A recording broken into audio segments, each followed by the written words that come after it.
കഴിഞ്ഞ ദിവസം തന്നെ മറുനാടൻ ഷാജനോട് ചില ചോദ്യങ്ങൾ ഉയർത്തിക്കൊണ്ട് ഞാനൊരു വീഡിയോ ചെയ്തിരുന്നു. യഥാർത്ഥത്തിൽ ഞാൻ ആ വീഡിയോ ചെയ്തത് അടൂർ എന്നിട്ടാണ്. രാഹുൽ മാങ്കൂട്ടത്തിനെ വെളുപ്പിക്കാൻ, ന്യായീകരിക്കാൻ മറുനാടൻ ഷാജൻ നടത്തിയിട്ടുള്ള ചില ശ്രമങ്ങളെ തുറന്നു കാണിക്കുകയാണ് ഞാൻ ആ വീഡിയോയിലൂടെ ചെയ്തിട്ടുള്ളത്. ആ വീഡിയോയിൽ ഷാജൻ അതിൻ്റെ തമ്പായി തന്നെ കൊടുത്തിരുന്നത് ആ ഗർഭം വ്യാജം എന്ന് പറഞ്ഞുകൊണ്ടാണ്. അത് ഷാജൻ മാത്രമല്ല, മറ്റ് ചില ലോക്കൽ യൂട്യൂബ് ചാനലുകളൊക്കെ തന്നെ അത് ഏറ്റെടുക്കുകയും അവരൊക്കെ തന്നെ ഈ പറയുന്ന വീഡിയോ ചെയ്യുകയൊക്കെ ചെയ്തു. അവർ പിന്നെ ഇത്തരത്തിലുള്ള പല സ്ത്രീവിരുദ്ധ ക്യാമ്പയിനുകളൊക്കെ നയിക്കുന്നവരായതുകൊണ്ട് നമ്മൾ അത്ര ഗൗരവത്തിലെടുത്തില്ല. മറുനാടൻ ഷാജനും സിദ്ദിഖുമായിട്ട് ഒരു കേസുണ്ടായപ്പോലും സിദ്ദിഖ് നന്നായി പെരുമാറുന്ന ആളാണ് എന്നൊക്കെ പറഞ്ഞ് വളരെ സോഫ്റ്റായിട്ടാണ് ആ കാര്യത്തെ സമീപിച്ചത് എന്ന് പറയുന്ന വിമർശനവും ഞാൻ അന്ന് തന്നെ വീഡിയോ ആയിട്ട് ചെയ്തിരുന്നു. അപ്പോൾ അതിനുശേഷമാണ് ആ ഗർഭം വ്യാജം എന്ന് പറഞ്ഞ് ഷാജനൊക്കെ തന്നെ ഒരു വീഡിയോ ചെയ്തത്. ആ ഷാജൻ വീഡിയോ ചെയ്തപ്പോൾ തന്നെ ഞാനതിൽ ചില ചോദ്യങ്ങൾ ഉന്നയിച്ചിരുന്നു. അതെങ്ങനെയാണ് പറയാൻ കഴിയുക എന്നുള്ള ചോദ്യങ്ങൾ ഉന്നയിച്ചിരുന്നു. അതിനെല്ലാത്തിനെയും അത്തരത്തിലുള്ള ഒരു ക്യാമ്പയിൻ കേരളത്തിലെമ്പാടും വളരെ ഓർഗനൈസ്ഡായി നടന്നു വരികയായിരുന്നു. അതിനുവേണ്ടി കോടികൾ മുടക്കിയിട്ടുണ്ട് എന്ന് പറയുന്ന വീഡിയോ ഞാൻ ചെയ്തിരുന്നു. അതിനെല്ലാത്തിനും ശേഷം ഇന്നലെ ലക്ഷ്മി പത്മ എന്ന് പറയുന്ന associate editor, news Malayalam 24/7 associate editor ആയിട്ടുള്ള ലക്ഷ്മി പത്മ, അവർ പ്രമുഖയായിട്ടുള്ള ജേർണലിസ്റ്റാണ്. അവർ കഴിഞ്ഞ ദിവസം ഒരു പോസ്റ്റ് ഇട്ടു. ആ പോസ്റ്റ് ഞാൻ അവളെ കണ്ടു എന്നാണ്. ഈ പോസ്റ്റും ഈ പോസ്റ്റിന് ശേഷം ഈ മെൻസ് അസോസിയേഷൻ്റെയൊക്കെ രക്ഷിതാവായിട്ടുള്ള രാഹുൽ ഈശ്വർ, മെൻസ് അസോസിയേഷൻ എന്നൊക്കെ പറയുന്ന ഒരു അശ്ലീല ആഭാസ സംഘടന ഉണ്ടല്ലോ നമ്മുടെ നാട്ടിൽ. അതായത് മറ്റേ ബസ്സിലിരുന്ന് പെണ്ണിനെ കയറിപ്പിടിക്കുന്നവനെ മാലയിട്ട് സ്വീകരിക്കുന്ന ഒരു സംഘടന. അവൻ അടുത്ത കേസിൽ പെടുമ്പോൾ പിന്നെ മാലയിട്ട് സ്വീകരിക്കും. അതിനുള്ളിൽ തന്നെ വലിയ പ്രശ്നങ്ങളാണ്. അജിത് കുമാർ എന്നൊക്കെ പറഞ്ഞ മുടി നീട്ടി വളർത്തിയിട്ടുള്ള ഒരാൾ അതിൻ്റെ പുറകെ കിടക്കുന്നുണ്ട്. അപ്പോൾ അതിൻ്റെ സംഘടനയുടെ സംരക്ഷകനായിട്ടും അതുപോലെ ചീഫ് പാറ്റേണായിട്ടും രാഹുൽ ഈശ്വറാണ് വന്നിരുന്നത്. ഇനിയിപ്പോൾ ആ സ്ഥാനം നഷ്ടപ്പെടുമോ എന്ന് എനിക്കറിയില്ല. കാരണം മറുനാടൻ ഷാജൻ ഏതാണ്ട് ആ സ്ഥാനത്തേക്ക് എത്താൻ പോവുകയാണ്. അപ്പോൾ അങ്ങനെ എത്തിക്കൊണ്ടിരിക്കുമ്പോൾ, ഈ വ്യാപകമായിട്ടുള്ള പ്രചരണം നടന്നുകൊണ്ടിരിക്കുമ്പോൾ യഥാർത്ഥത്തിൽ ലക്ഷ്മി പത്മ അതിൻ്റെ എല്ലാം ആ പ്രചരണത്തിൻ്റെ മുകളിലേക്ക് ഒരു ബങ്കർ ബസ്റ്റർ ബോംബ് ഇടുകയാണ് ചെയ്തിട്ടുള്ളത്. സാധാരണ 2 ടണ്ണൊക്കെയുള്ള ഒരു ബോംബിട്ട് കംപ്ലീറ്റ് തകർത്ത് കളയുന്ന പോലെ ഈ പ്രചരണങ്ങളെല്ലാം തന്നെ തകർത്ത് കളഞ്ഞു. ആ തകർത്ത് കളഞ്ഞിട്ടും ഇവർക്കൊക്കെ പറ്റേ ഈ പറയുന്ന വേട്ടക്കാരോട് കൂറുള്ളതുകൊണ്ട്, പ്രെഡേറ്റേഴ്സിനോട് കൂറുള്ളതുകൊണ്ട് ഉറപ്പായിട്ടും അവരെല്ലാം തന്നെ പിന്നെയും ചില ചോദ്യങ്ങളായിട്ട് രാഹുൽ ഈശ്വറൊക്കെ രംഗത്തേക്ക് വന്നിട്ടുണ്ട് ലക്ഷ്മി പത്മക്കെതിരെ. ആ ചോദ്യങ്ങൾക്ക് ലക്ഷ്മി പത്മ മറുപടി പറയുന്നില്ല, പക്ഷെ ഞാൻ മറുപടി പറയുകയാണ്. കാരണം ലക്ഷ്മി പത്മ വർക്ക് ചെയ്യുന്ന ഒരു സാറ്റലൈറ്റ് ചാനൽ അതിനുവേണ്ടി രാഹുൽ ഈശ്വറിൻ്റെ ചോദ്യങ്ങൾക്കോ അല്ലെങ്കിൽ രതീഷ് ചക്രവർത്തിയുടെ ചോദ്യങ്ങൾക്കോ ഒന്നും വേണ്ടി ഉപയോഗിക്കാൻ കഴിയില്ല. അങ്ങനെ അവർക്ക് ചില പരിമിതികളുണ്ട്. ആ പരിമിതികൾ ഉപയോഗപ്പെടുത്തിക്കൊണ്ടാണ് ഈ പറയുന്ന ആളുകളൊക്കെ തന്നെ ഈ പ്രമുഖമായ ചാനലുകളിൽ വർക്ക് ചെയ്യുന്ന പല വനിതാ ജേർണലിസ്റ്റുകൾക്കുമെതിരെ ഇത്തരത്തിലുള്ള പ്രചരണങ്ങൾ നടത്തുന്നത്. അതിനെല്ലാത്തിനും കൃത്യമായ മറുപടി പറയുകയാണ് ഞാനിവിടെ ചെയ്യുന്നത്. ഇത് പറയുമ്പോൾ എനിക്ക് 100% ഉറപ്പുണ്ട്. വലിയ നഷ്ടങ്ങൾ എന്നെ കാത്തിരിക്കുന്നുണ്ട് എന്നെനിക്ക് ഉറപ്പുണ്ട്. ഒന്ന്. രണ്ടാമത്തേത്, എനിക്ക് കൃത്യമായിട്ടറിയാം ഒരു പുരുഷ മേധാവിത്വ സമൂഹത്തിൽ സ്വാഭാവികമായിട്ടും ഞാൻ വേറൊരു വീഡിയോ ചെയ്താലായിരിക്കും കുറേ കൂടി റീച്ച് കിട്ടുക എന്നുള്ളത് എനിക്കറിയാം. പക്ഷേ എനിക്ക് നിങ്ങളോട് സത്യം മാത്രമേ പറയാൻ കഴിയൂ എന്നുള്ളത് കൊണ്ടാണ്. അല്ലെങ്കിൽ അങ്ങനെ പറയാൻ കഴിയാത്തൊരു ദിവസം ഞാൻ അത്തരത്തിലുള്ള ടോപ്പിക്കുകൾ ചെയ്യില്ലെന്നോ ചിലപ്പോൾ ഈ ചാനൽ തന്നെ നിർത്തിയേക്കുമെന്നോ നിങ്ങൾ മനസ്സിലാക്കണം. അതുകൊണ്ടാണ് ഞാൻ ഈ വിഷയത്തിൽ വീഡിയോ ചെയ്യുന്നത്. സത്യം അറിയാനുള്ള കുറച്ച് പേർ എന്ത് ചെയ്താൽ മതി, കണ്ടാൽ മതി. ആ കാണുന്നവർക്ക് വലിയ സന്തോഷം. ഇനി മിക്കവാറും ഇതിൻ്റെ പുറകിൽ വന്ന് മറ്റേ ഈ പറയുന്ന കാളികൂളി സംഘങ്ങൾ, ഇവരുടെയൊക്കെ സൈബർ സേനകൾ വന്ന് തെറി വിളിച്ചാലും രതീഷ് അത് വെറും പുല്ലാണ് എന്നുകൂടി പറഞ്ഞുകൊണ്ട് ഞാൻ തുടങ്ങട്ടെ. ലക്ഷ്മി പത്മ അവരുടെ പോസ്റ്റ് ഇതാണ്: ഞാൻ അവളെ കണ്ടു. രാഹുൽ മാങ്കൂട്ടത്തിൽ വിഷയത്തിൽ പുറത്തു വന്ന ഓഡിയോ എല്ലാം വ്യാജമെന്നും അങ്ങനെ ഒരു പെൺകുട്ടിയില്ല എന്നും അങ്ങനെ ഒരു ഗർഭമോ പോലും ഇല്ല എന്ന് പറയുന്നവരോടാണ്. അങ്ങനെ ഒരു പെൺകുട്ടി ഉണ്ട്. അവർ വളരെയധികം മാനസികാഘാതത്തിലാണ്. ആ ബന്ധത്തിൽ നിന്നും അവരുടെ ബുദ്ധി അവരെ പിന്തിരിപ്പിക്കുന്നു. എങ്കിൽ കൂടിയും മനസ്സിപ്പോഴും അയാളിൽ കുടുങ്ങിക്കിടക്കുന്ന നിസ്സഹായ മാനസികാവസ്ഥയിലാണവർ. അശാസ്ത്രീയമായ ഗർഭഛിദ്രം, തുടർ ആരോഗ്യ പ്രശ്നങ്ങൾ, ചുറ്റും നടക്കുന്ന സ്ലട്ട് ഷെയ്മിങ്, ഇതിനൊക്കെ ഇടയിൽ ആകെ പകച്ചു നിൽക്കുന്ന ഒരാളെയാണ് ഞാൻ കണ്ടത്. മര്യാദ കുറങ്ങിയിട്ടും ഭക്ഷണം കഴിച്ചിട്ടും ഒക്കെ പല നാളായ ഒരാൾ. അപ്പോഴും ഇങ്ങനെ ഒരു കാര്യം പുറത്തു വന്നത് വഴി സമൂഹത്തിൽ നിന്ന് കുറച്ച് സ്ത്രീകളെങ്കിലും ചതിക്കുഴികളിൽ നിന്നും രക്ഷപ്പെടാൻ ഇടയാക്കുന്നു എങ്കിൽ അതിൽ ആശ്വാസം കണ്ടെത്തുകയാണവർ. പരാതി കൊടുക്കണം എന്ന പല ആവർത്തി ഒരു സഹോദരി എന്ന നിലയിൽ അവരോട് പറഞ്ഞു. പക്ഷേ അങ്ങനെ ഒരു പരാതിയുമായി മുന്നോട്ട് പോകാനുള്ള മാനസികമായ കരുത്ത് അവൾക്കോ ആ കുടുംബത്തിനോ ഇല്ല എന്നാണ് അവൾ പറഞ്ഞുകൊണ്ടേയിരിക്കുന്നത്. അവരുടെ ഐഡൻറ്റിറ്റി വെളിയിൽ വരുന്നതിനെക്കുറിച്ചും വല്ലാതെ ആശങ്കയുമുണ്ട്. പുറത്ത് നമ്മൾ അറിഞ്ഞതിനേക്കാൾ ഗുരുതരമാണ് യാഥാർത്ഥ്യങ്ങൾ. ഞാൻ മനസ്സിലാക്കിയിടത്തോളം ഇരയാക്കപ്പെട്ട ആളുകളെപ്പോലും അയാൾ ഇപ്പോഴും മാനേജ് ചെയ്തുകൊണ്ടിരിക്കുന്നു. അതിലേക്കൊക്കെ അന്വേഷണം എത്തണം. എന്ത് ഈ വിഷയത്തിൽ എഴുതിയാലും വന്ന് ചൊറിയുന്ന നിങ്ങൾക്ക് അയാളിൽ നിന്ന് ദുരനുഭവം ഉണ്ടായോ എന്ന് ചൊറിയുന്ന ടീംസിനോട് എല്ലാവരോടും കൂടി പറയുന്നു, ഇനി എന്നോട് അയാൾ വളരെ മാന്യമായിട്ടാണ് പെരുമാറിയിട്ടുള്ളത്. അതുകൊണ്ട് ആ ചോദ്യം ഇടയ്ക്കിടെ വേണ്ട. ഇതുമൊക്കെ പിന്നീട് എങ്ങനെയാണ് ഉപയോഗപ്പെടുത്തുന്നത് എന്നുള്ളത് നിങ്ങളൊന്ന് കണ്ടോളൂ. അവളെ കേട്ട് കഴിഞ്ഞപ്പോൾ പെൺകുട്ടികൾക്ക് പരാതിയുമായി മുന്നോട്ട് പോകാൻ കഴിയാത്ത സാമൂഹിക സാഹചര്യമാണല്ലോ നമ്മുടെ നാട്ടിലെന്ന് തോന്നിപ്പോയി. സോഷ്യൽ മീഡിയ വഴി വേട്ടക്കാരനെ വെളുപ്പിക്കാൻ നടക്കുന്ന ശ്രമങ്ങൾക്കിടെ ഏത് സ്ത്രീകൾ ചവിട്ടിമതിക്കപ്പെടുന്നു. രാഷ്ട്രീയ നേട്ടങ്ങൾക്കായുള്ള പലവിധ ചെലിവാഴി എറിയലുകൾ വേറെ സ്ത്രീകൾക്ക് തലയുയർത്തിപ്പിടിച്ച് ജീവിക്കാനുള്ള ഒരിടമായി നമ്മുടെ മാറ്റണം എങ്കിൽ കൂട്ടായ ശ്രമങ്ങൾ ആവശ്യമുണ്ട്. ഇതിനിടയിൽ ചില ടീംസിൻ്റെ പുതിയ കഥയും കേട്ടു. ഏതോ മാധ്യമപ്രവർത്തക പരാതിയിൽ നിന്ന് ഇരയാക്കപ്പെട്ട ആ പെൺകുട്ടിയെ പിന്തിരിപ്പിച്ചെന്ന്. അങ്ങനൊരു വിഷയമുണ്ടെങ്കിൽ തെളിവ് സഹിതം പുറത്തുവിടണം. അത്തരം മാധ്യമപ്രവർത്തനം ഈ സമൂഹത്തിന് ആവശ്യമില്ല. ഇതാണ് ഈ പറയുന്ന ലക്ഷ്മി പത്മയുടെ പോസ്റ്റ്. ഈ പോസ്റ്റിനോടാണ് ചില ചോദ്യങ്ങൾ ഉന്നയിച്ചുകൊണ്ട്, ഈ പോസ്റ്റ് വളരെ ടച്ചിങ് ആണ്. ഇതിനുശേഷം ലക്ഷ്മി പത്മ നടത്തിയിട്ടുള്ള, ചാനലിൽ വന്ന് നടത്തിയിട്ടുള്ള വളരെ ഹൃദയത്തിൽ തട്ടുന്ന വൈകാരികമായിട്ടുള്ള from the bottom of the ഹേർട്ടിൽ നിന്ന് നടത്തുന്ന ചില പ്രതികരണങ്ങൾ ഞാൻ ഈ വീഡിയോയുടെ അവസാനം ചേർക്കുന്നുണ്ട്. അതുകൂടി കേൾക്കുമ്പോൾ നിങ്ങൾക്ക് മനസ്സിലാവും എത്രത്തോളം ആത്മാർത്ഥമായിട്ടാണ് അവർ ഈ പ്രശ്നത്തെ സമീപിച്ചതെന്ന്. ഞാൻ ഇന്നലെ വിളിച്ച് അവരോട് സംസാരിച്ചിരുന്നു. അപ്പോഴും എനിക്ക് മനസ്സിലായി, എന്നോട് പോലും 2 തവണ 3 തവണ പറഞ്ഞത് വീഡിയോ ചെയ്യുമ്പോൾ പോലും ഒരു കാര്യം ശ്രദ്ധിക്കണം, കാരണം അവരെ ചേർത്ത് പിടിക്കണം, അവർക്കൊരിക്കലും ബുദ്ധിമുട്ടുണ്ടാവരുത്, അവരുടെ ഐഡൻറ്റിറ്റി വെളിവാകുന്ന ഒരു കാര്യവും നമ്മൾ പറഞ്ഞു പോകരുത് എന്നുള്ളതാണ് വളരെ ആത്മാർത്ഥമായി ശ്രീ ലക്ഷ്മി പത്മ എന്നോട് പറഞ്ഞത്. അതിനെ മാനിച്ചുകൊണ്ട് ചില കാര്യങ്ങൾ ഞാൻ പറയുന്നില്ല എന്ന് വിചാരിക്കുന്നു. പക്ഷേ എങ്കിൽ പോലും ലക്ഷ്മി പത്മയോട് രാഹുൽ ഈശ്വറൊക്കെ ചോദിച്ച ചോദ്യങ്ങൾക്കും അതുപോലെ ഗർഭമില്ല എന്ന് പറഞ്ഞ ഷാജൻ സ്കറിയോടൊക്കെ ചില ചോദ്യങ്ങളും മറുപടികളും ആവശ്യമുണ്ട്. അതിൽ ആദ്യത്തെ ചോദ്യം, 3 ചോദ്യങ്ങൾ ചോദിക്കുന്നുള്ളൂ എന്നാണ് രാഹുൽ ഈശ്വർ പറഞ്ഞത്. പക്ഷേ 3 അല്ല, ഏതാണ്ട് ഒരു നിരവധി 8-9 ചോദ്യങ്ങൾ അതിനകത്തുണ്ട്. പക്ഷേ ആദ്യത്തെ ചോദ്യം ഇതാണ്: പെൺകുട്ടിയുടെ കൺസെൻറ്റോട് കൂടിയല്ലേ ഇത് സംഭവിച്ചത്? അതാണ് ലക്ഷ്മി പത്മയോടുള്ള ആദ്യ ചോദ്യം. അതിനുശേഷം പെൺകുട്ടിയെ മാത്രം നിഷ്കളങ്കയായ മാലാഖയായി ചിത്രീകരിക്കുന്നതും അതുപോലെ രാഹുൽ മാങ്കൂട്ടത്തിലെ ബാലൻ കെ നായരും ഉമ്മറുമായിട്ടൊക്കെ ചിത്രീകരിക്കുന്നതും എങ്ങനെ നീതീകരിക്കാനാകും എന്നുള്ളതാണ് ചോദ്യം. ആ ചോദ്യത്തിനാണ് കഴിഞ്ഞ ദിവസം ഷാജന് ഞാൻ മറുപടി കൊടുത്തത്. ഇപ്പോൾ രാഹുൽ ഈശ്വറിനും മറുപടി നൽകുന്നത് താങ്കളുടെ പേരിൽ നിന്ന് ഈശ്വർ എന്നിടത്ത് മാറ്റണം എന്നുള്ളത് ഒരു തവണ ജയശങ്കർ പറഞ്ഞിരുന്നു. ചെകുത്താൻ എന്നാക്കിയാലും കുഴപ്പമില്ല എന്ന് പറഞ്ഞിരുന്നു. അതേ അഭിപ്രായം തന്നെയാണ് എനിക്കുള്ളത്. താങ്കൾ അറിയേണ്ട ഏറ്റവും പ്രധാനപ്പെട്ട കാര്യമെന്ന് പറയുന്നത് ആ പെൺകുട്ടിയുടെ കൺസെൻറ്റോടുകൂടി, അല്ലാതെ അതിനെ ശാരീരികമായി ആക്രമിച്ചുകൊണ്ടാണ് ഇത് വാങ്ങി ചെയ്തത് എന്നുള്ള അഭിപ്രായം ആരും പറഞ്ഞിട്ടില്ല. പക്ഷെ താങ്കളൊക്കെ ആ കൺസെൻറ്റോടു കൂടിയാണ് എന്ന് പറയുന്നതിൽ ഒളിച്ചു വെക്കുന്ന ചില പ്രശ്നങ്ങളുണ്ട് രാഹുൽ ഈശ്വരെ. ആ രാഹുൽ ഈശ്വർ അതിനെക്കുറിച്ച് കൃത്യമായിട്ട് മനസ്സിലാക്കണം. ഒരാൾ ഒരു മുദ്രപത്രത്തിൽ ആധാരത്തിൽ സൈൻ ചെയ്യുമ്പോൾ പോലും പ്രലോഭനങ്ങൾക്കോ ഭീഷണികൾക്കോ മറ്റൊരു കാര്യത്തിനോ വശംവദരാകാതെ ഒരു ഫ്രീ വില്ലോടുകൂടി, താങ്കളിപ്പോൾ ലോയറായി പ്രാക്ടീസ് ചെയ്യുന്ന ഒരാളാണ്, ഫ്രീ വില്ലോടുകൂടി അവരതിനകത്ത് സൈൻ ചെയ്യണമെന്നുണ്ട്. അങ്ങനെ ഫ്രീ വില്ലോടുകൂടി സൈൻ ചെയ്യണമെന്ന് പറഞ്ഞതുപോലെ തന്നെ സ്ത്രീകൾക്ക് അനുകൂലമായിട്ടുള്ള പല നിയമങ്ങളും ഉണ്ടാക്കിയിട്ടുള്ളത് സ്ത്രീകളുടെ ഈ കൺസെൻറ്റ് പോലും ദുരുപയോഗം ചെയ്യപ്പെടുന്നു എന്നുള്ളത് കൊണ്ടാണ്. ആ ദുരുപയോഗം ചെയ്യപ്പെടുന്നു എന്നുള്ളത് കൊണ്ടാണ് പലപ്പോഴും ഈ പറയുന്ന പോലെ സ്ത്രീകളുടെ കൺസെൻറ്റ് എന്താണെന്ന് താങ്കളെപ്പോലെയുള്ള ആളുകൾക്ക് പോലും പൊതുജനത്തോട് കള്ളം വിളിച്ചു പറയാൻ കഴിയുന്നത്. എന്താണ് കൺസെൻറ്റ്? ഞാൻ നിന്നെ മാത്രം പ്രണയിക്കുകയാണെന്നും നിന്നോട് മാത്രം ഒരു ശാരീരിക ബന്ധത്തിൽ ഏർപ്പെടുകയാണെന്നും നിന്നോട് ഈ പറയുന്ന പോലെ ഞാൻ കല്യാണം കഴിക്കാൻ ആലോചിക്കുന്നുവെന്നും എൻ്റെ ജീവിത പങ്കാളിയായി ഞാൻ കാണുന്ന ഒരാളാണ് നീ എന്നുമൊക്കെയുള്ള ധാരണകൾ കൊടുത്തുകൊണ്ട്, പ്രലോഭനങ്ങൾ കൊടുത്തുകൊണ്ടുള്ള ഒരു കൺസെൻറ്റാണിത്. ആ കൺസെൻറ്റിൽ ഈ പറയുന്ന പോലെ ഒരു വഞ്ചനയുടെ ഈ പറയുന്ന പോലെ ഒരു കാര്യമുണ്ട് എന്നുള്ളത് രാഹുൽ ഈശ്വർ മനസ്സിലാക്കണം. വഞ്ചനയുടെയും ചതിയുടെയും ഈ പറയുന്ന പോലെ കാര്യമുണ്ട് രാഹുൽ ഈശ്വരെ. അങ്ങനെ അവർ നിരന്തരമായി പീഡിപ്പിക്കപ്പെട്ടത് കൊണ്ടാണ് സ്ത്രീകൾക്ക് വേണ്ടി മാത്രമായിട്ടുള്ള വലിയ നിയമങ്ങൾ ഇവിടെ ഉണ്ടായിട്ടുള്ളത്. ഇത് സ്ത്രീകളുടെ കാര്യത്തിൽ മാത്രമല്ല രാഹുൽ ഈശ്വരെ, ഈ പറയുന്ന SC/ST അട്രോസിറ്റീസ് ആക്ട് എങ്ങനെ ഉണ്ടായി എന്ന് താങ്കളൊന്ന് പഠിക്കണം. SC/ST ഷെഡ്യൂൾഡ് കാസ്റ്റും ഷെഡ്യൂൾഡ് ട്രൈബുമായിട്ടുള്ള ആളുകളുടെ കയ്യിൽ നിന്ന് പറ്റിച്ചും വഞ്ചിച്ചും ഈ പറയുന്ന പോലെ എന്താണ് ഒപ്പിട്ട് മേടിച്ചും കൊണ്ടും അവൻ്റെ സ്ഥലം കൈക്കലാക്കുകയും അവൻ്റെ അറിവില്ലായ്മകളെയും അവൻ്റെ വിവരക്കേടുകളെയും അവൻ്റെ ഇമോഷണലായിട്ടുള്ള ദൗർബല്യങ്ങളെയും ഒക്കെ ചൂഷണം ചെയ്തുകൊണ്ടാണ് ഇത്തരത്തിലുള്ള പ്രഡേറ്റർമാർ വിഹരിക്കുന്നത് എന്നുള്ളത് നിങ്ങൾ മറന്നു പോകരുത്.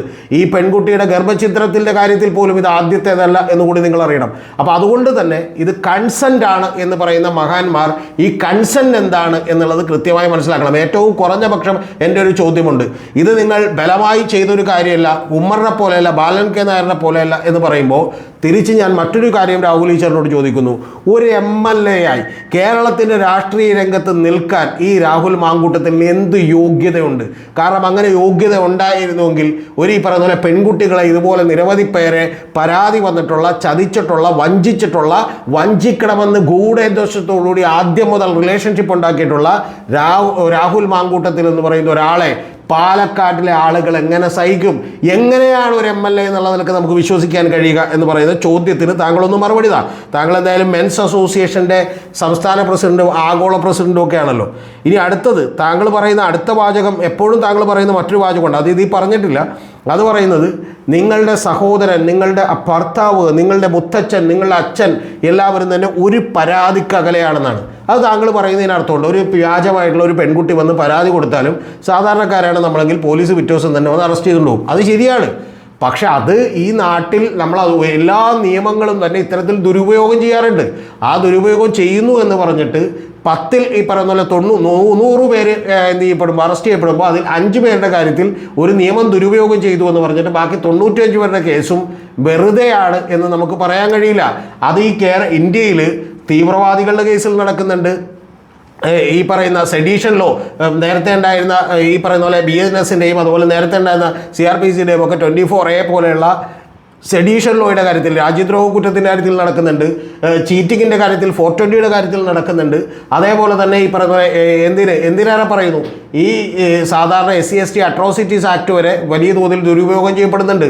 നമുക്കിവിടെ തന്നെയുള്ള ഒരു MLA ഷാജനെതിരെ കേസ് കൊടുത്തത് നമുക്കറിയാം. ഞാനതിനെ അനുകൂലിക്കുന്നില്ല.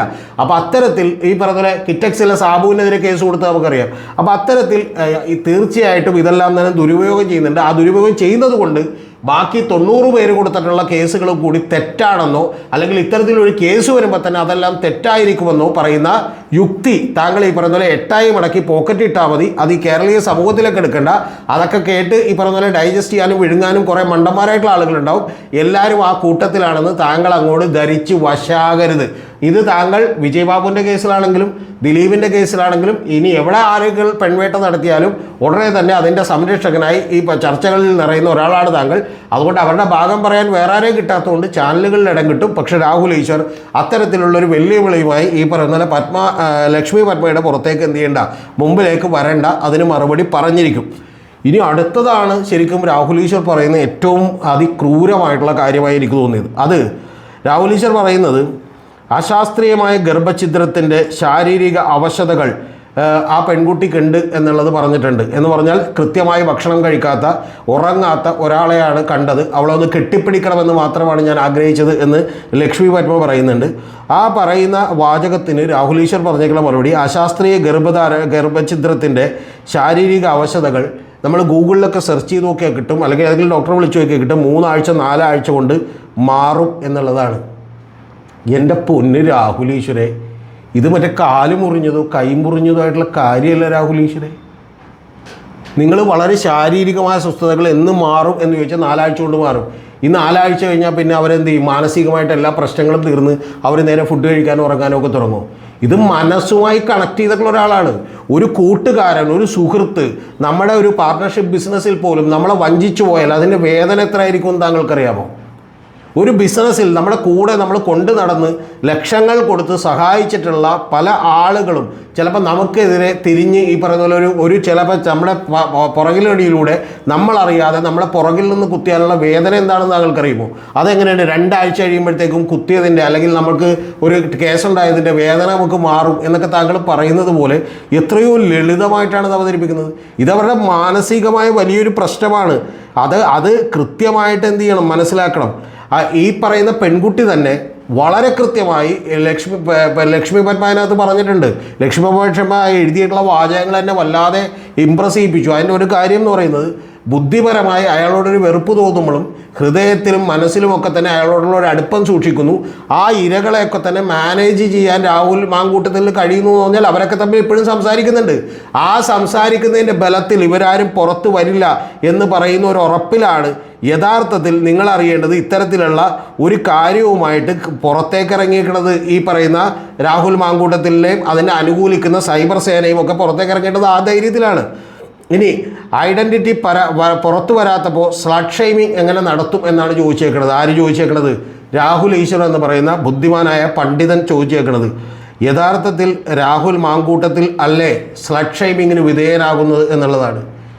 എൻ്റെ പൊന്ന് രാഹുൽ ഈശ്വരെ, സ്ലട്ട് ഷേമിങ് നടത്തുമ്പോൾ ശരിയാണ്, ആ ഇര ആരാണെന്ന് നമുക്ക് അറിയില്ല. നമുക്ക് അറിയാവുന്ന ഒരുപാട് പേരുണ്ട്, പക്ഷേ അവരെന്ത് ചെയ്യുന്നില്ല. അപ്പോൾ അത് പുറത്ത് പറയാൻ പറ്റില്ല. പുറത്ത് പറയാൻ പറ്റാത്തത് കൊണ്ടാണ് നിങ്ങളെപ്പോലെയുള്ള പുറത്ത് ആ പെൺകുട്ടി വരില്ലെന്നും ആ പെൺകുട്ടിക്ക് വലിയ തോതിൽ പ്രശ്നങ്ങളുണ്ടാവുമെന്നും അതിൻ്റെ കുടുംബം അതിന് സമ്മതിക്കില്ല എന്നൊക്കെ മനസ്സിലാക്കിയിട്ടുള്ള ആളുകളാണ് ഈ പറയുന്ന നിരവധി മാധ്യമ പ്രവർത്തകർ, താങ്കളൊക്കെ തന്നെ വളരെ ഇതുപോലെ ചെളിവാരി എറിഞ്ഞുകൊണ്ടിരിക്കുന്നത്. പക്ഷേ ആ പെൺകുട്ടിയുടെ സുഹൃത്തുക്കൾ, ആ പെൺകുട്ടിയുടെ ബന്ധുക്കൾ, അവർ ക്ലോസായി അവരുടെ സർക്കിളുകളിൽ നിൽക്കുന്ന ആളുകൾ, ഇവർക്കെല്ലാം അറിയാമല്ലോ അത് ആ പെൺകുട്ടിയാണെന്ന്.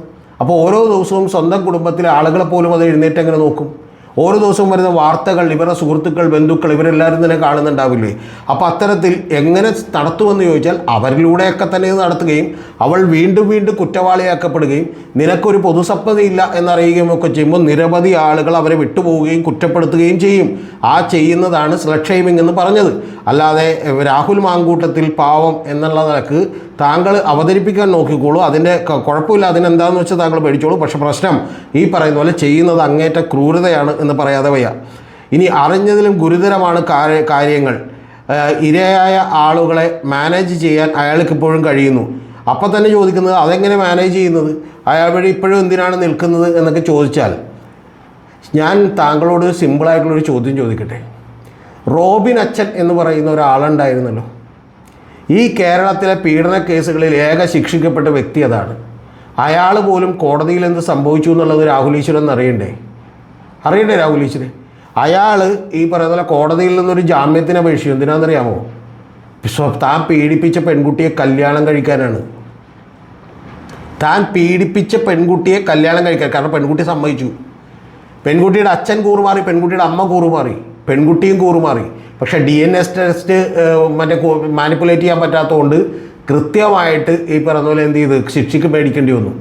അല്ലെങ്കിൽ അയാളെ കല്യാണം കഴിച്ചാൽ. കാരണം സൂര്യനെല്ലി മുതൽ ഇങ്ങോട്ടുള്ള നിരവധി കേസുകളിൽ ഇതുപോലെ മാനിപ്പുലേറ്റഡ് കൺസെൻറ്റ് മേടിച്ചിട്ടുള്ള ആളുകൾ എല്ലാ പ്രതികളും തന്നെ വിട്ടുപോവുകയും യഥാർത്ഥത്തിൽ ഏറ്റവും അവസാനം ഈ പുരുഷാധിപത്യ സമൂഹത്തിൽ അവർ കുറ്റവാളികളായി അവർ ഈ സമൂഹത്തിൽ നിന്ന് വേറിട്ട് ബ്രിട്ട് കൽപ്പിക്കപ്പെട്ട് ജീവിക്കേണ്ടി വരികയും ചെയ്യുന്നു എന്ന് പറയുന്ന യാഥാർത്ഥ്യം നിങ്ങൾ കാണണം. എന്നിട്ട് വേണം ഒന്ന് പരാതി കൊടുക്കുന്നു പറഞ്ഞാൽ സ്വന്തം ഈ കേൾക്കുന്ന ഏതെങ്കിലും സ്ത്രീകളോട് നിങ്ങളൊന്ന് ചോദിച്ചു നോക്കണം. അതായത് ഒരു പെൺകുട്ടി പീഡിപ്പിക്കപ്പെട്ടു എന്ന് പറഞ്ഞാൽ ആ പെൺകുട്ടിയുടെ അനിയത്തിയോ അല്ലെങ്കിൽ മറ്റു രണ്ടുപേരോ എന്നൊക്കെ പറഞ്ഞിട്ടുണ്ടെങ്കിൽ അവർക്ക് കല്യാണം കഴിക്കാൻ പറ്റുമോ? അല്ലെങ്കിൽ കല്യാണ ആലോചനകൾ വരുമോ?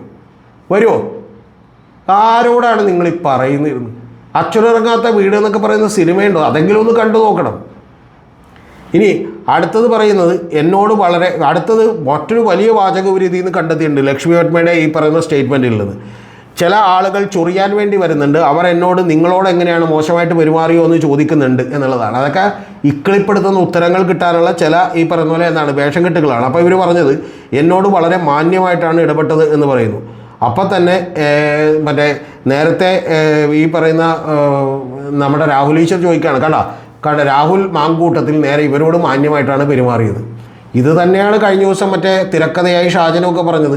ഞാൻ കുറേ രാഹുൽ മാങ്കൂട്ടമായിട്ട് പരിചയമുള്ള ആളുകളോടൊക്കെ വിളിച്ചു ചോദിച്ചു, അപ്പോൾ അവരൊക്കെ മോശമായിട്ട് പെരുമാറിയിട്ടില്ലെന്ന് പറഞ്ഞു. അതിൻ്റെ അർത്ഥം നേരെ വേറൊരാളോട് അയാൾ മോശമായിട്ട് പെരുമാറില്ലെന്നാണോ? നിങ്ങൾ കാരണങ്ങൾ വെറും കുയുക്തിപരമായിട്ടുള്ള കാരണങ്ങൾ കണ്ടെത്തുകയാണ് രാഹുൽ ഈശ്വരെ. ഇനി പിന്നെ വേറെ പരാതിയുമായി മുന്നോട്ട് പോകാൻ കഴിയുന്ന ഒരു സാഹചര്യമല്ല കേരളത്തിലുള്ളത് എന്ന് പറഞ്ഞതിന് ഉടനെ തന്നെ രാഹുൽ ഈശ്വർ ചോദ്യം ചെയ്യുകയാണ്, എന്ത് സാഹചര്യം? അങ്ങനെ ഒരു സാഹചര്യവും ഇവിടെ ഇല്ല. പരാതിയുമായിട്ട് മുന്നോട്ട് പോകുന്നതിന് എന്താണ് കുഴപ്പം എന്നുള്ളതാണ് പറയുന്നത്. പരാതിയുമായിട്ട് മുന്നോട്ട് പോകുന്നതിൻ്റെ കുഴപ്പം ഈ പറയുന്ന കന്യാസ്ത്രീകൾ മുതൽ സൂര്യനെല്ലി മുതലുള്ള നിരവധി കേസുകളിൽ നമ്മൾ എടുത്തു വച്ചാൽ വിതുര, അതുപോലെ നിരവധി പെൺവാണിഭ കേസുകളിലും ഐസ്ക്രീം പാർലർ കേസുകളിലും ഒക്കെ എന്ത് സംഭവിച്ചു എന്ന് ചോദിച്ചാൽ സ്ത്രീകൾ കുറ്റക്കാരാക്കപ്പെടുന്ന ഒരു സമൂഹമാണ് ഇവിടെ നിലവിലുള്ളത്. ആ നിലവിലുള്ളത് കൊണ്ടും അവൾക്ക് മാത്രമേ ഇതിൻ്റെ പുറത്ത് അപമാനവും നഷ്ടങ്ങളും ഉണ്ടാകുന്നുള്ളൂ എന്നുള്ളത് നമുക്ക് യാഥാർത്ഥ്യമായിട്ടുള്ള കാര്യമാണ്. ആ കാര്യം മനസ്സിലാക്കാൻ താങ്കൾക്ക് വെളിവില്ലെങ്കിൽ ഞാൻ നേരത്തെ പറഞ്ഞ റോബിനച്ചൻ്റെ മുതലുള്ള എല്ലാ കഥകളും എടുത്തൊന്ന് നോക്കിയാൽ മതി. പിന്നെ പറയുന്നത് വേട്ടക്കാരൻ എന്നൊരു കമൻറ്റ് പറഞ്ഞ ഉടനെ തന്നെ രാഹുൽ ഈശ്വർ ചൂടാകുകയാണ്. ആരാണ് വേട്ടക്കാരൻ? ഇത് കൺസെൻറ്റോട് കൂടി പെൺകുട്ടിയെ ചെയ്തതല്ലേ, റേപ്പ് ചെയ്തതല്ലല്ലോ എന്നുള്ളതാണ് ചോദിക്കുന്നത്. നേരത്തെ കടുപ്പിച്ചൊന്നും പറയുന്നില്ല. കടുപ്പിച്ചൊന്നും പറയാത്തത് ലക്ഷ്മി പത്മ ആയതുകൊണ്ടും പിന്നെ അദ്ദേഹം വളരെ മാന്യനായതുകൊണ്ടുമാണെന്നാണ് അദ്ദേഹം പറയുന്നത്. കടുപ്പിച്ച് തന്നെയാണ് താങ്കൾ പറഞ്ഞേക്കണത്, അത് കുഴപ്പമില്ല. പക്ഷേ രാഹുൽ ഈശ്വറിനോട് ഞാനും നേരത്തെ പറയുന്നു, ഈ ആരാണ് വേട്ടക്കാരൻ എന്ന് ചോദിച്ചാൽ വേട്ടക്കാരൻ ആരാണെന്ന് ഇപ്പോൾ ഇത് പറഞ്ഞിട്ടുള്ള എല്ലാവർക്കും മനസ്സിലായിട്ടുണ്ട്. അത് കൺസെൻറ്റ് എന്ന് പറയുന്നത് മാനിപ്പുലേറ്റഡ് കൺസെൻറ്റാണ്. ആ കൺസെൻറ്റിനാണ് പ്രശ്നമുള്ളത്.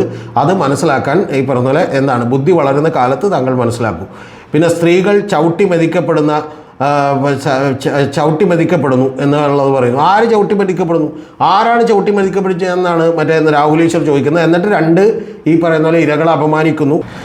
ഒന്ന് ഡ്രാമ ക്യൂനായിട്ടുള്ള റിനി അവർ ഡ്രാമ ക്യൂനാണെന്ന് പറഞ്ഞാൽ അവരെ അപമാനിക്കുന്നു. അവർ ഡ്രാമ നടത്തി, അവർ പറഞ്ഞത് മുഴുവൻ തെറ്റാണ്. അവർക്ക് മോശമായിട്ടുള്ള മെസ്സേജുകൾ അയച്ചു.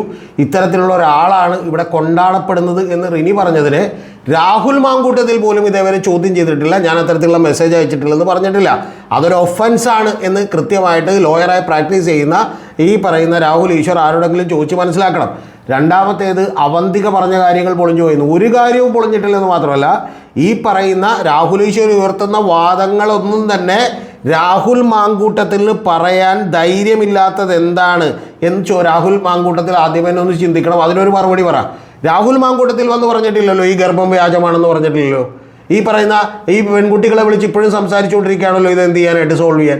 അപ്പോൾ അതൊന്നും ഈ പറയുന്ന പോലെ ഈ കാര്യത്തിൽ നിലനിൽക്കുന്നതല്ല. അതുകൊണ്ടാണ് രാഹുൽ ഈശ്വരെ താങ്കൾ മറ്റേ ആദ്യമേ ഒന്ന് അടിക്കടാ, തിരിച്ചടിക്കടാ, അല്ലെങ്കിൽ നീ തകർന്നു പോകൂടാ എന്നൊക്കെ പറഞ്ഞ് കുറേ പോഴൻ വീഡിയോ ഒക്കെ ചെയ്തായിരുന്നു. ആ വീഡിയോ ഒക്കെ ചെയ്യുമ്പോൾ പോലും ഞാൻ താങ്കളോട് തുറന്നു പറയുന്നു, രാഹുൽ മാങ്കൂട്ടത്തിൽ വാ തുറക്കാത്തതിൻ്റെ കാര്യം അതാണ്. അദ്ദേഹം നന്നായി സംസാരിക്കാൻ അറിയാവുന്ന ഒരാളാണല്ലോ.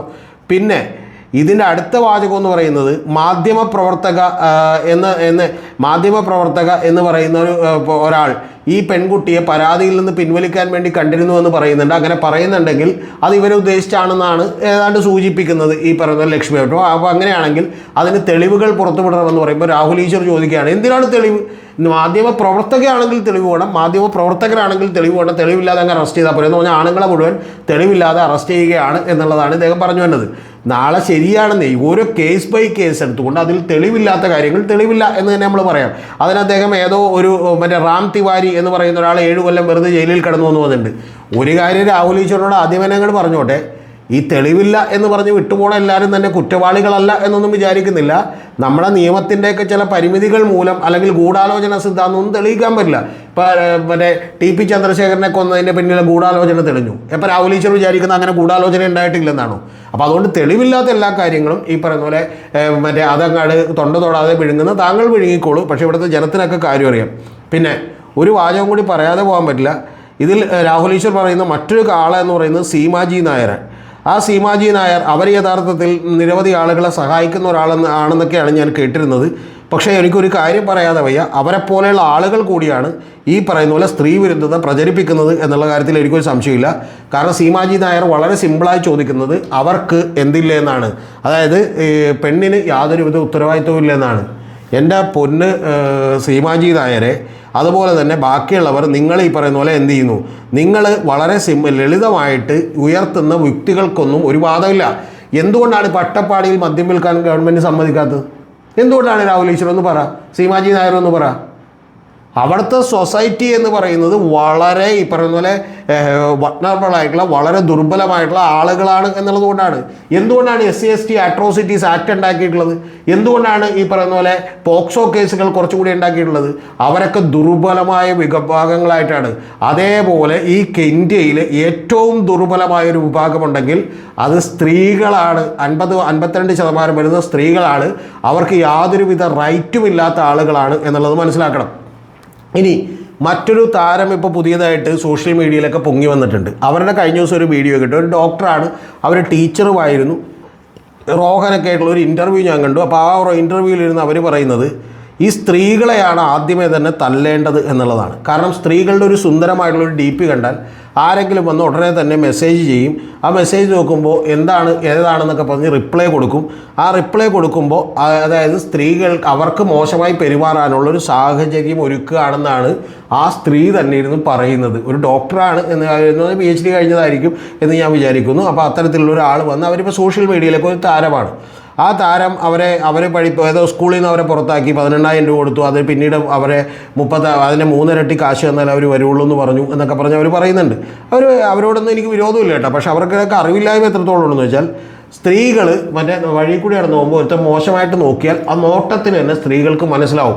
പക്ഷേ സ്ത്രീകൾ അതിനെ നോക്കുന്നവരൊക്കെ സ്ത്രീകൾക്ക് ഭയങ്കര ഇഷ്ടമാണെന്നാണ് ഇവർ പറഞ്ഞു വന്നത്. ഞാൻ നേരെ തിരിച്ചാണ് ഇവരോടൊക്കെ ചോദിക്കാനുള്ളത്. സ്ത്രീകൾക്ക് DP കണ്ടാൽ നമ്മൾ മെസ്സേജ് അയച്ചാൽ അവർക്ക് തിരിച്ച് മെസ്സേജ് അയക്കാനുള്ള സ്വാതന്ത്ര്യം ഈ ലോകത്തുള്ള പല രാജ്യങ്ങളിലുണ്ട്. പക്ഷെ ആ സ്വാതന്ത്ര്യത്തിനും അപ്പുറം അവരോട് അവരുടെ സ്നേഹം പിടിച്ചു പറ്റിക്കൊണ്ട് നിങ്ങൾ ഇനിയിപ്പോൾ സെക്സ് ചെയ്താൽ പോലും അതിൽ തയ്യാറാകില്ല. പക്ഷേ ആ സ്നേഹം എന്ന് പറയുന്നത് മാനിപ്പുലേറ്റഡ് ആയിട്ടുള്ള കൺസെൻറ്റായി മാറുകയും ഒരു ആത്മാർത്ഥതയില്ലാത്ത കാര്യങ്ങളുമായി തീരുമ്പോൾ യഥാർത്ഥത്തിൽ അവർക്ക് നിയമപരമായിട്ടുള്ള പ്രൊട്ടക്ഷൻ വേണം.